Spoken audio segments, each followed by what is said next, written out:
On se retrouve aujourd'hui pour un nouveau voyage étudiant grâce à notre podcast Va voir ailleurs si j'étudie, produit par l'ESC Clermont Business School. Attachez bien vos ceintures, embarquement immédiat à destination des États-Unis. On s'envole pour le Kansas, let's go! Tu aimerais faire tes études à l'étranger? Tu te demandes par où commencer les démarches, à quoi vont ressembler tes cours sur place, ou encore comment te loger ou te faire des potes? Dans ce podcast, on partage les expériences d'étudiants partis ou revenus de voyage. Ils te partagent toutes leurs astuces pour vivre au mieux cette aventure. Moi, c'est Jessica et je te souhaite la bienvenue. Va voir ailleurs si j'étudie, le podcast.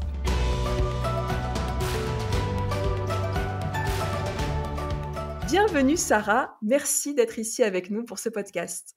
Bonjour Jessica, merci à toi de m'inviter pour ce podcast. Pas d'inquiétude, on parle comme si on était autour d'un café, que tu me racontais tout simplement ta petite expérience d'étudiante à l'étranger. Et moi, je suis hyper curieuse d'en apprendre plus sur ton expérience aux États-Unis. Donc là, on va partir au Kansas. Le Kansas, ça fait partie des universités partenaires de l'ESC Clermont. C'est la première université partenaire. Je crois que le premier partenariat a été signé en 1949. Tout à Donc, fait. ça remonte. Et donc, moi, j'aimerais déjà, dans un premier temps, que tu te présentes, que tu nous dises qui tu es, quel âge tu as et d'où tu viens. Alors, je suis Sarah, j'ai 23 ans. Je suis diplômée de l'ESC Clermont. J'ai effectué du coup mon bachelor à l'ESC, puis après un master. Durant ces 5 ans, j'ai eu l'opportunité et la chance de faire des échanges universitaires. Donc, un premier au Portugal à Nova School of Business et puis après en master, je suis partie aux États-Unis, au Kansas. Donc, superbe expérience aussi, malgré le Covid. Oui, parce que du coup, tu Et étais en pleine période Covid au Kansas, c'était en 2020, c'est ça? exactement, ouais, ça a été un petit peu écourté. On devait rester, jusqu'à fin mai et puis malheureusement, le 20 mars, j'ai dû rentrer en catastrophe, en France et suivre mes cours avec, 7 heures de décalage À distance, du coup, à après. distance, c'est ça. Donc toi, tu as une première expérience avec l'ESC Clermont à Nova Business School, donc à Lisbonne. Donc ça tombe bien que tu en parles parce qu'on revient tout juste d'un épisode qu'on vient de tourner à Lisbonne dans justement cette université-là. Donc je vous invite à aller visionner cet épisode de Va voir ailleurs si j'étudie si vous ne l'avez pas encore vu. Donc tu as eu une première expérience en Europe. Tout à fait, exactement. Au Portugal, à Lisbonne même, c'était, une très, très belle expérience, du fait de la culture, du fait de l'environnement. Comme tu as pu le voir, l'école, le campus, où il est placé, c'est juste majestueux. Tu as l'impression d'être à moitié en vacances et et à moitié à l'école. Tu peux prendre ta Heu planche de surf, aller surfer après les cours. C'est très, c'est très cool. Exactement. Tu te dis quand même que tu as de la chance parce qu'à partir du moment où ton école, tu as juste un pont à traverser puis tu es à la plage, bon ça va, il y a pire dans la vie quand même, hein. Donc ouais, c'était une superbe expérience, très enrichissante pendant 6 mois. Je suis partie, sur un semestre, dernier semestre de bachelor et du coup, ouais, j'ai, continué, à l'ESC, en master. Donc premier semestre, de master à Clermont et pour le deuxième, je suis partie, au Kansas donc et ensuite, j'ai, effectué une année d'alternance pour ma dernière année de master. Du coup, j'étais, chef de secteur pour, Saint-Michel Biscuits. Tu sais les galettes, les madeleines, donc ça, c'est plutôt pas mal. Et j'ai fini du coup ce master, avec, l'entreprise et l'école et aujourd'hui, je travaille pour, Ferrero. Ah, donc toi, tu as choisi le secteur de la gourmandise, Ah clairement. ouais, non mais la nourriture, mais évidemment, la nourriture.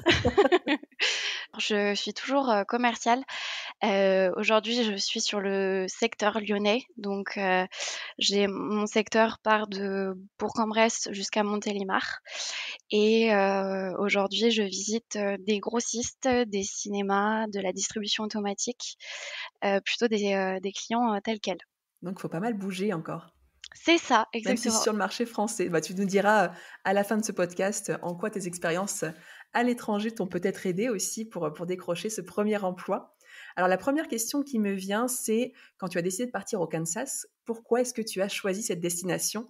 Puisque l'école a plus de 100 partenaires partout dans le monde, tu avais déjà choisi une destination européenne.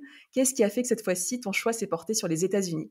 Pour moi, c'était très, très important de réaliser mon rêve, les États-Unis. Tu sais, je suis partie un peu, comme un peu tous les étudiants, je pense, on a un peu, ce rêve américain, des choses comme ça et en fait, pour moi, mon rêve américain, c'était de faire mes études, une partie de mes études aux États-Unis. Donc tu bien le campus, les Ouais, pom-pom girls. c'est Moi, ça! je sais pas, j'ai plein de clichés, tu sais, de ce qu'on voit sur les séries américaines. C'est ça que tu avais un petit peu en tête aussi? Exactement, mais tu sais quoi? C'était la réalité. C'était vraiment la réalité. Et en fait, pour te dire, quand pourquoi j'ai choisi l'université du Kansas, tout simplement, je suis allée sur Instagram. Je suis allée voir, le compte Insta et j'ai vu le campus, j'ai vu les différentes activités et je me suis dit: «C'est là, je veux aller là-bas, je veux cette université». Donc bon, bah, la chance m'a souri, j'y suis allée. Parce qu'alors, juste pour nous situer, le Kansas, ça se situe où aux États-Unis? Littéralement, tu es en plein milieu des En États-Unis. plein milieu, d'accord. C'est-à-dire que, tu as, l'État du Texas, Oklahoma et tu as Kansas juste au-dessus. Donc tu es vraiment en plein milieu des États-Unis et avec un climat, très, très spécial. On est tombé à, tu vois, presque des -16 là-bas, où le lendemain tu peux avoir, je te dirais, 7 degrés, 10 degrés, puis le surlendemain 20 degrés. Enfin, c'est un D'accord. climat très, très, très particulier. Donc voilà, c'est vraiment, en plein milieu des États-Unis. OK et sur cette destination-là, du coup, tu as été voir directement sur le compte Instagram. Tu t'es dit: «Moi, j'ai trop envie d'aller là-bas». Est-ce qu'il y avait des démarches particulières à faire? Est-ce qu'il y avait des examens d'anglais à avoir, par exemple, pour atteindre un certain niveau pour partir là-bas ou pas forcément sur cette université-là? Pour, l'université du Kansas, si je ne te dis pas de bêtises, il fallait quand même que tu aies un certain niveau d'anglais. Tu ne peux pas partir, je crois, sans avoir validé. Moi, c'était le TOEFL qu'il me fallait puisque j'étais en bachelor à l'époque, à l'ESC, donc mon TOEFL validait, en fait, mon départ à l'étranger aux États-Unis en master et après, pour, t'expliquer également, quand tu arrives aux États-Unis, quand tu arrives à l'université du Kansas, tu es obligé de passer un examen d'anglais, pour voir, bah, si aussi tu as vraiment le bon niveau en anglais et si tu es apte à suivre les cours en anglais. Est-ce que toi, par hasard, tu avais fait le parcours, All in English de l'ESC? Parce qu'à l'ESC, clairement, on a la possibilité de suivre tous les cours en anglais ou pas du tout? Ouais, Tu avais fait ça quand même? ouais, c'était primordial D'accord, pour moi d'avoir un cursus, full English et tu vois, je suis partie avec, des bonnes bases et là-bas, j'ai amélioré tout ça. d'accord et ta famille, elle en pensait quoi que tu partes à l'autre bout du monde? Je t'avoue que ma mère, c'était, compliqué. Non, non, non. C'est vrai que je pense qu'en tant que parent, voilà, on est toujours un peu effrayé de, bah, de laisser son enfant, voyager un petit peu à l'autre bout de la planète. Mais c'est ce que je leur disais, pour moi, c'était essentiel, c'était mes études, c'était un de mes rêves d'étudier aux États-Unis et il fallait absolument que je parte et mes parents m'ont plutôt aussi encouragée, au final, à partir. Puis tu avais déjà une petite expérience du coup, au Portugal qui était à C'est côté. ça. Est-ce que par hasard ils avaient eu l'occasion de venir te rendre visite ou pas forcément au Portugal? Alors ouais, au Portugal, ouais, ils m'ont rendu visite, pas mal de fois. Après il faut dire que ma mère est d'origine, enfin est portugaise, est d'origine portugaise, donc c'est vrai que c'était quelque chose, de, bah, plutôt sympathique de d'aller voir, son enfant, pour ses études, en même temps de voyager. Donc ouais, le Portugal, ils sont venus plusieurs fois, ouais. Souvent, j'ai des étudiants qui me posent la question sur les destinations justement où partir et c'est quand même un conseil que je donne régulièrement, c'est de faire une première expérience à l'étranger en Europe, avant de partir sur une destination qui est beaucoup plus lointaine ou parfois très exotique avec une culture qui est très, très différente. Le fait de partir une première fois en Europe, déjà, bah, ça nous permet de gagner en indépendance, de voir à quoi ça ressemble la vie à l'étranger mais d'avoir un petit peu cette sécurité de se dire: «Malgré tout, on n'est pas si loin, la famille est pas si loin». Ça rassure un petit peu tout le monde, donc ça fait partie des conseils que je peux donner, même si, je comprends tout à fait que, des étudiants aient envie de partir, tout de suite très, très loin. En tout cas, je trouve que c'est voilà, c'est quelque chose de pas mal à faire. Moi, j'avais eu l'occasion de faire un petit peu comme toi. J'avais fait un semestre d'abord en Allemagne avant de partir, pour l'Indonésie et j'avais trouvé que c'était un bon compromis avant de se lancer tout de suite dans le grand bain, en tout cas. Ouais, tout à fait, je suis totalement d'accord avec toi. Et est-ce que toi, tu avais des craintes de ton côté ou est-ce que tu étais, genre hyper enthousiaste et du coup, ça effaçait un petit peu toutes les peurs que tu pouvais avoir? Eh bien, comme tu dis, alors le fait d'être partie au Portugal, ça m'a vraiment permis d'avoir cette première approche de moi, Sarah, à l'étranger, comment je réagis. Alors, tu vois, peu de temps avant le départ, pour les États-Unis, j'étais, super excitée, je rêvais que de ça, super, on y va à feu. Puis, 2 jours avant, tu te dis: «Mais qu'est-ce que je suis en train de faire là? Je pars aux États-Unis, est-ce que je le fais? Est-ce que je le fais pas? J'ai peur», mais tu peux pas abandonner. Tu pas le droit d'abandonner parce que c'est un Tu es de tes rêves engagé. et ouais, tu es engagé et puis non, il faut le faire. Donc ouais, c'était pas mal d'appréhension, pas mal de crainte, mais Des petites montées d'angoisse quand même qui sont arrivées. ouais. En fait, Mmh. faut se dire, c'est OK d'avoir peur parce que, en fait, on a tellement d'étudiants autour de nous, de potes qui partent, qu'on a l'impression qu'en fait, bon, bah, c'est un peu normal limite maintenant de partir, étudier à Mmh l'étranger, mh. genre les États-Unis, on a des copains qui sont partis avant. Sauf qu'en fait, c'est tout à fait normal d'être hyper angoissé, même surtout juste avant de partir aussi, parce que, quoi qu'il arrive, c'est une plongée dans le grand bain, dans l'inconnu. Et on a beau avoir des potes qui l'ont fait, là, il s'agit de nous. Donc c'est tout à fait normal d'avoir ces montées de stress. Et C'est tu vois, ça. moi, j'ai posé mon sac à dos dans plus d'une cinquantaine de pays, mais avant de prendre l'avion, j'ai toujours cette petite boule au ventre quand même. Et alors, comment est-ce que tu t'es préparée à ce départ? Parce qu'une fois que tu as choisi de partir au Kansas, que tu as validé ton niveau d'anglais pour partir, ça a été quoi un petit peu les étapes des préparatifs? Ça s'est fait quand même sur plusieurs semaines. Bah, déjà, le visa, hyper important. Tu ne peux pas partir aux États-Unis, sans visa. Donc il a fallu que je me déplace, sur Paris pour un visa du coup étudiant qui a je crois une durée de 6 mois à peu près, si je ne me trompe pas. Il faut que tu aies la validation de l'école qui t'invite, la validation de l'école partenaire. Comment ça marche pour avoir un visa, pour obtenir un visa étudiant? Alors c'est ça, exactement. Donc c'est la demande de l'ESC, auprès de l'université américaine, puis ensuite validation de l'université américaine qui me renvoie en fait un document certifiant que je serai bien, étudiante aux États-Unis. Puis après en fait j'amène ce papier. Donc, il faut se rendre par contre sur place. Ça peut pas se faire à distance. Non, il fallait absolument que je monte sur Paris, à l'ambassade, il me semble, ouais, et tu fais toutes les démarches. Tu es Et ça obligé prend de combien de temps à peu près après pour obtenir ton visa? Je dirais donc tu déposes ton passeport et tu le reçois 3 semaines après, je crois, à peu D'accord, près. donc ça peut être assez rapide une fois qu'on a tous les papiers. C'est ça. Au niveau du visa, ça va. Il te faut je pense que tu comptes bien 1 mois et demi. Et du coup, après, au niveau du logement, il fallait trouver absolument un logement. Donc là, tu es vraiment à distance, tu peux pas te déplacer pour aller visiter des apparts. J'ai pris sur le campus. Ce qu'on avait fait, c'est, le campus, donc ça s'appelle les Geoff Towers et c'est littéralement sur le campus et c'est la plupart des étudiants étrangers, ils se mettent, dans ces logements étudiants. Donc tu as trouvé ça sur le site de l'université, au Kansas? C'est ça, exactement. Ils te proposent différents logements. Tu as plusieurs, bâtiments, sur le campus avec, différentes appellations. OK. Et est-ce que tu as eu, une aide de la part de, l'ESC Clermont avant de partir, que ce soit du service international ou autre? Alors ouais, que ce soit pour, la préparation du visa, pour trouver un logement là-bas, les conseils au niveau des cours, ce qu'il fallait choisir au niveau des cours, et que ça soit validé pour les États-Unis et que ce soit validé aussi pour la France, pour l'ESC Clermont. Donc ouais, Ah elle donc nous toi a tu choisis vraiment ça en amont aussi? Tous tes cours, c'est choisi avant de partir? exactement. Il fallait choisir, je crois, tu avais, 5 cours à choisir, 4 type management business obligatoire et un 5e que tu pouvais, choisir, ça pouvait être n'importe quoi, de la danse, du théâtre, ce que tu voulais, vraiment. L'occasion de découvrir aussi, une activité peut-être en local. C'est ça, tu pouvais faire, n'importe quoi. Alors moi j'ai pris brésilien, je voulais Ah, c'est marrant! ouais, tu vois, j'ai appris le portugais, enfin le brésilien pardon, au Kansas, c'est assez rigolo quand j'en parle, mais ouais, c'était, brésilien, tu vois?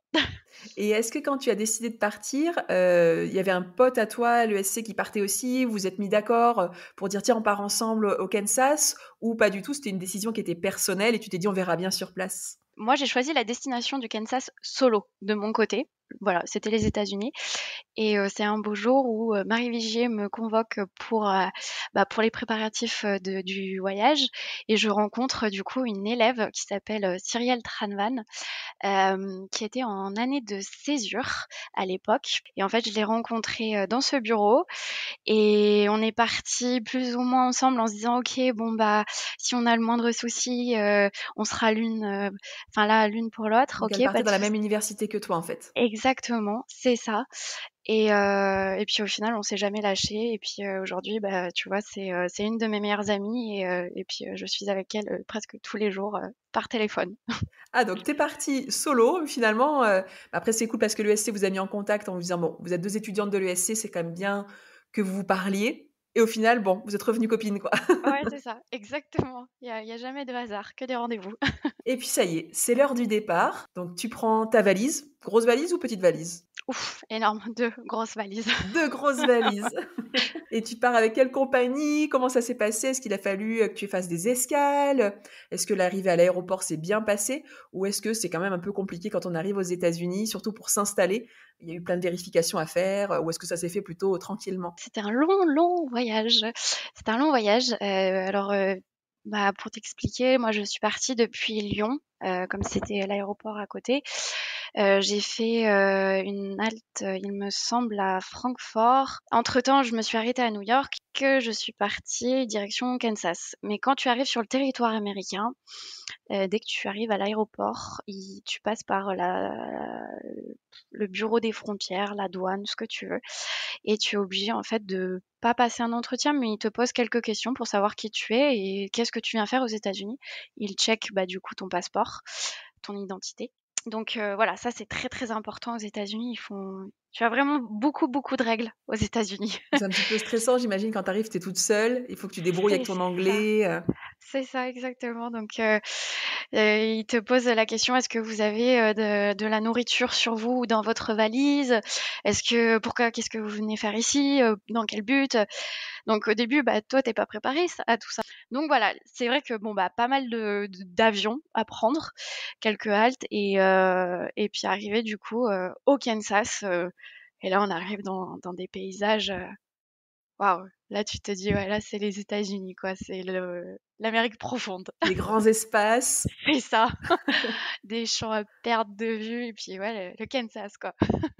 Donc là, tu arrives avec tes 2 valises à l'aéroport. Est-ce que tu étais, sur le même vol que ton ami ou vous étiez sur 2 vols différents? Alors, on était sur 2 vols différents pour cette allée. Donc tu as débarqué seule. C'est ça et on a eu la chance, c'est une très, très bonne organisation. Lorsqu'on arrive en tant qu'étudiant, étranger à l'université du Kansas, tu as ce qu'ils appellent un pick-up. C'est-à-dire qu'il y a quelqu'un qui vient te chercher à l'aéroport, quelqu'un qui fait partie de l'université ou type parent d'élève ou association. Ils viennent te chercher, ils t'amènent jusqu'à ton logement sur le campus et ensuite, si tu le souhaites, tu peux aller faire les courses avec eux. Donc, ils t'amènent au supermarché le plus proche. Donc, moi, c'était le Walmart. J'ai Mais découvert c'est trop bien les ça! Walmart. Ouais, ça, c'est l'organisation te permet vraiment d'être soulagé et d'être moins anxieux, quoi. Parce que, ouais, Il y a quelqu'un qui t'attend en arrivant, en fait. c'est ça, exactement. Et ça, c'est du bonheur quand même. Et donc là, tu rejoins ton logement, donc tu t'installes. Et est-ce que tes cours, ils commençaient juste après ou tu avais pris un petit peu de temps, pour découvrir un peu la ville? Comment ça s'est passé? J'avais pris 2 jours avant le début des cours. Vraiment, en fait, plus le temps de faire, tu vois, les courses. Bah, déjà, rien que pour manger, puis également aussi pour se loger. Rien qu'en termes de literie, il y avait pas grand-chose, bah, il fallait que je m'achète, voilà, type, un couverture, coussin, des choses comme ça. Donc habiller ma chambre parce que tu arrives dans une chambre, c'est totalement vide et bah, voilà, il faut mettre un peu de gaieté dans cette chambre. Et en fait, pendant 2 jours, je me suis plus occupée de cette partie et puis plus découvrir le campus. Et littéralement, il y a de quoi faire parce que, quand on te parle de campus américain, c'est c'est démesuré. Donc il y avait pas mal à marcher, pas mal à découvrir. C'est une ville dans la ville, en fait, hein. C'est exactement ça. C'est exactement ça, c'était très grand donc j'ai pris le temps de découvrir, où était mon bâtiment, où est-ce que j'allais avoir mes cours, la salle de sport, où est-ce qu'elle était, les dining halls, donc tu sais, tout ce qui est type cafétéria. Il fallait découvrir tout ça déjà. Et tu avais la possibilité de manger donc sur place, matin, midi, soir ou tu avais une petite kitchenette, dans ton appartement? Comment ça se présentait, en fait, ton logement? Ce logement, c'était par 4. On était 2 par chambre. Alors ça, c'est, on va dire la formule, la moins chère que tu puisses avoir en tant qu'étudiant. Donc tu partages ta chambre avec, quelqu'un d'autre et bah, franchement, hyper belle expérience. J'ai découvert une élève, elle était américaine, elle était super sympathique. Et donc, en fait, voilà, tu partages cette coloc à quatre, tu as une kitchenette. Et tu as la possibilité de manger, bah, du coup, aussi sur le campus. Donc, tout ce qu'ils appellent les dining halls, c'est littéralement une cafétéria. Tu en as plusieurs sur le campus et tu as des stands de nourriture. Bah, là, bienvenue aux États-Unis, hein, tu as de la nourriture à gogo Même le avec soir, quoi, même le matin, tu peux matin, manger tout midi le et temps. soir. C'est D'accord. ça. Et donc, tu payais combien par mois, en fait, dans ce logement qui était partagé avec 3 autres étudiants? 360 $ ou 400 $, je me souviens plus exactement, mais c'était une fourchette comme ça. D'accord. Et donc ensuite, les cours ont débuté. C'était quoi le rythme exactement? À quoi ça ressemblait ton quotidien quand tu allais en classe? Je crois que j'avais à peu près une quinzaine d'heures de cours par semaine et essentiellement, j'avais regroupé mes heures de cours sur, lundi, mardi, mercredi, jeudi pour que le vendredi soit full dispo et j'avais fait en sorte d'avoir cours, eh bien, le lundi après-midi, mardi matin, mercredi après-midi, jeudi matin. Les cours étaient essentiellement, à base de ce qu'on va appeler nous TD, les TD qu'on va avoir en France. Par contre, le système scolaire est totalement différent aux États-Unis. En fait, quand tu vas en cours aux États-Unis, c'est pas, tu as pas forcément de PowerPoint, de présentation du professeur.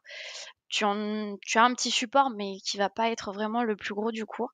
En fait, les cours, essentiellement, se font à partir de textbook, ce qu'ils appellent. C'est ni plus ni moins des manuels. Tu as différents chapitres que tu vois au fil du semestre. Et tu prépares en amont, en fait, ce chapitre que tu vas voir. Voilà, tu bosses un peu dessus, tu as quelques questions à préparer, des choses comme ça. Et après, on va discuter de ce chapitre en cours. Et après, par la suite, tu as Ces fameux le TD, qui sont des voilà, exercices en fait. c'est ça, tu as un TD, puis ou sinon après tu as des évaluations. Ah oui, donc un système qui est complètement différent. Tu prépares tes chapitres de ton côté, c'est pas en classe et C'est ensuite ça, vous en discutez entre vous, d'accord. Est-ce que c'est c'est un ça. système qui t'a plu? C'était très différent ou comment tu t'es sentie dans ce système-là? Alors je t'avoue que quand même, je préfère le système européen. C'est vrai que c'est un petit peu plus particulier le système américain parce que, voilà, c'est une façon de travailler un petit peu différente. Bon, pourquoi pas préparer, des cours, ça c'est très, très bien, mais se baser vraiment que d'un manuel et rester accroché, en fait, au manuel, j'ai trouvé ça un peu, ouais, un peu différent, un peu moins attrayant que quand même, les systèmes, de cours qu'on peut avoir, en France. D'accord. Et est-ce que tu as eu l'occasion d'expérimenter, je sais pas, le choc culturel, par exemple? Ou est-ce que, bon, tu es pas resté assez longtemps, pour voir vraiment des grosses différences et te sentir un peu dépassé parfois par des événements ou par, voilà, des habitudes que peuvent avoir les Américains sur place? Alors si, j'ai eu le choc culturel aux États-Unis. Vraiment. Je l'ai pas eu, je l'ai je l'ai pas eu au Portugal, mais je l'ai eu aux États-Unis. Alors en fait, bon, tu vois, je suis une grande fan de nourriture. J'ai eu le choc culturel au travers de la gastronomie, américaine. Bon, je sais pas si on peut appeler ça gastronomie, mais c'est vrai que, au travers de la nourriture, je trouvais pas mon compte. Enfin, c'était vraiment beaucoup plus compliqué. Tu vois, c'était vachement beaucoup plus gras, beaucoup moins varié, beaucoup voilà. Eux, ils sont les spécialistes pour les légumes cuits à l'eau, sans goût, infâme et tout ça, avec, des viandes cuites, dans de l'huile et de l'huile et de l'huile et de l'huile. Donc, ouais, c'était Beaucoup vraiment de frit, particulier. ouais, ouais. Ah ouais, c'était vraiment très, très particulier et je t'avoue que, bah, pour ma part, je suis devenue végétarienne aux États-Unis parce que c'est ouais, non, je j'y trouvais pas mon compte. Donc en fait, j'ai eu un peu ce choc culturel, au travers de la nourriture Alors sache que et tu n'es pas seule. merci, ça me va. Ouf. C'est le cas quand même de beaucoup de Français, hein. On a du mal à se retrouver, parfois dans des gastronomies à l'étranger et aux États-Unis particulièrement. C'est Donc je peux ça. comprendre qu'au quotidien, pour des vacances, ça va, c'est sur des courtes périodes. Au quotidien, c'est vrai que ça peut être un vrai manque en tant que Français, cette nourriture, faut qu'on n'arrive pas, voilà, à retrouver des goûts, qui sont quand même souvent développés chez nous.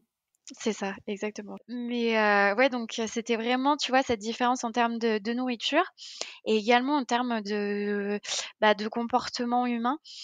Voilà, c'est vrai que j'ai eu plus de mal à me faire des amis américains parce que voilà, ils ont une certaine éducation, une certaine approche de la personne.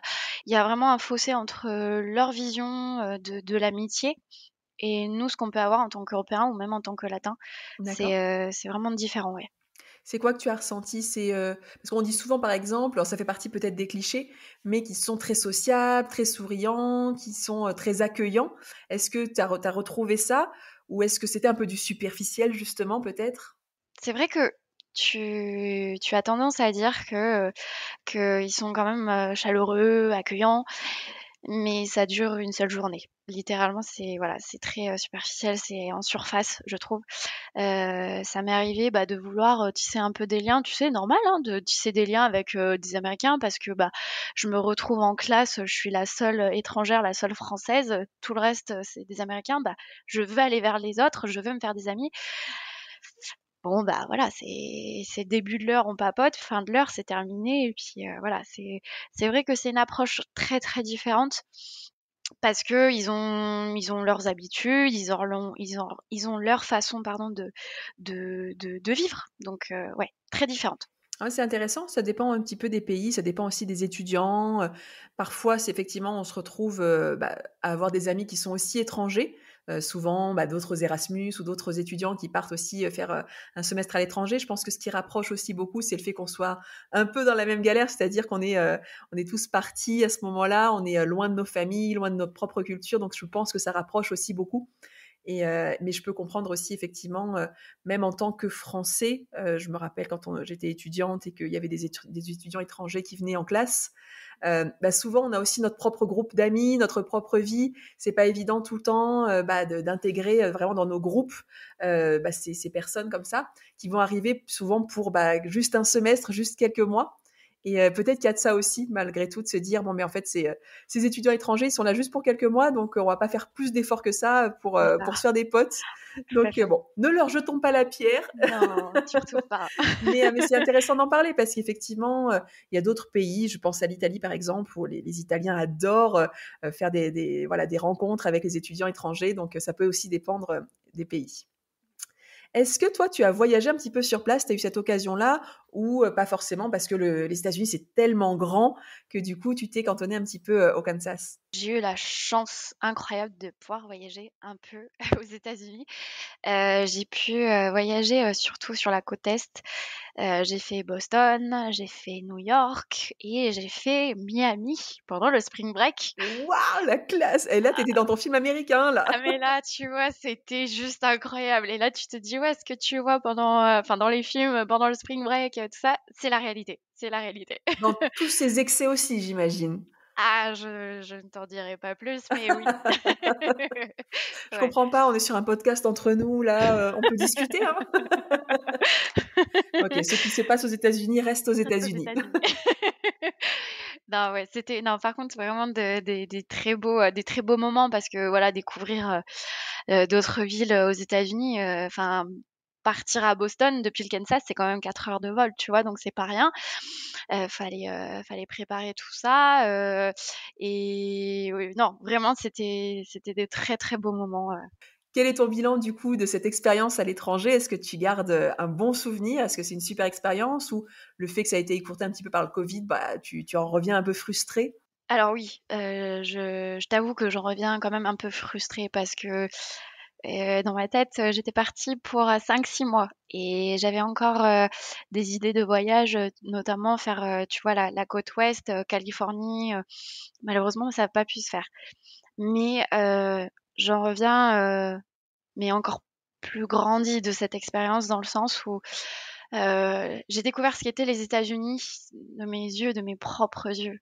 Tu vois, j'ai une vision totalement différente maintenant des États-Unis et je sais ce que je veux faire plus tard avec ces États-Unis-là, chose qu'auparavant peut-être ma vision était complètement biaisée, tu vois?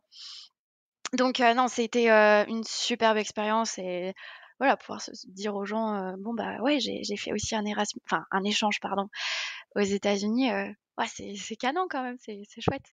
Et quand tu dis que tu sais ce que tu aimerais faire dans le futur avec les États-Unis, ça veut dire peut-être que tu prévois de travailler un jour aux États-Unis ou avec les États-Unis? Qu'est-ce que tu aurais en tête? Alors, ouais, on parle encore de rêve, qui, j'espère pouvoir réaliser, mais ouais, j'aimerais beaucoup travailler avec les États-Unis. Pourquoi pas dans des services, type, export, des choses comme ça, travailler à l'international, pardon, ou carrément travailler depuis les États-Unis. Ça serait un de mes plus grands rêves, tu vois? De faire, quelques années, aux États-Unis. Tu te verrais bien repartir vivre sur place? Ouais, ouais, mais je pense que j'ai trop la bougeotte. J'ai vraiment trop la bougeotte, il faut que je voyage. Et du coup, qu'est-ce que ça t'a apporté après, professionnellement parlant? Qu'est-ce que ça t'a apporté personnellement parlant? Est-ce que tu parles mieux la langue? Avec quoi tu reviens, en fait, dans tes bagages? C'est déjà une nette amélioration de la langue. C'est sûr que tu baignes, dans l'américain, l'anglais américain, toute la journée. Donc forcément, tu progresses de ce côté-là. Parce que les Américains ne savent pas parler français, vraiment pas, ou même espagnol, c'est compliqué, c'est vraiment l'anglais. Donc tu te débrouilles avec l'anglais.